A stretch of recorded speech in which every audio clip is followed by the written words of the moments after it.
joining us to talk about the reaction in the markets. Terri Spath, the Chief Investment Officer at CIO Investment Management. Drew Matus is joining us this morning as well, Chief Strategist at MetLife Investment Management. Try to read the tea leaves. There's the market piece, and by the way, we look at these market gyrations. But in boardrooms across America, both in big corporations and also small businesses, they're trying to read these tea leaves in a very different way, which is to say, if they have business in China, they're thinking, am I really moving? How quickly am I moving? Am I staying? Am I going? What am I doing? Well, and the same's going on in boardrooms in China, right? So this is affecting both, and I think both leaders are coming to a conclusion that, it's best to get this behind us. But you're right. It's got to, for there to be progress, there has to be give on both sides. And for there to be give on both sides, we have to get past the anniversary in September of the Chinese government. So you need to get past that point so everyone can kind of begin to come together and give a little bit on both sides. Terri, how are you playing this? Well, to the extent you are.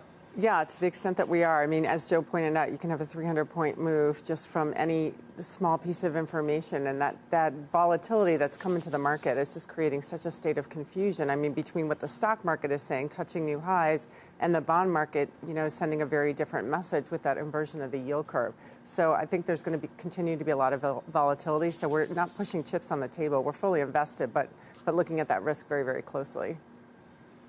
You're on a different side, though. Well, I actually think things in the U.S. still look good. Right. I think, from what I've been reading, you've been more skeptical. More skeptical on well, not just broadly on what's going to happen in the markets this year. Yeah, I just think that we're in a period where people are focused on the risks and not focused on the fundamentals. And whenever that's the case, you can have long periods where people just are not responding to the good news or responding to the negative news. And it could be a decent period of time where we go through a process where everything that's good gets. And what's positive news? Because if you get a China deal, you'd think that'd be positive news.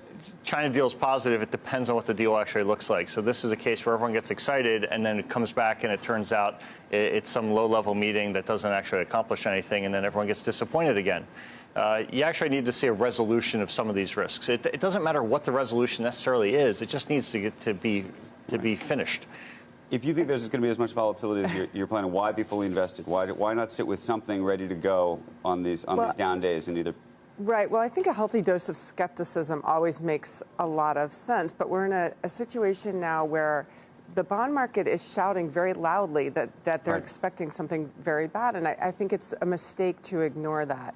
And so, what I think is a really interesting period of time right now is we're seeing people own bonds for capital appreciation, own stocks for the income on that. And so, with that type of environment, we don't want to be too risk on, but at the same time, the trends are still positive. There's still a lot of uncertainty, and so we're comfortable being invested. Are bond investors smarter than equity investors? I'm not saying anything. I'm not saying that they're smart one way or the other, but I do think that the difference in messages is something to pay attention to because they're pretty different right now, and they have been now for a couple of months.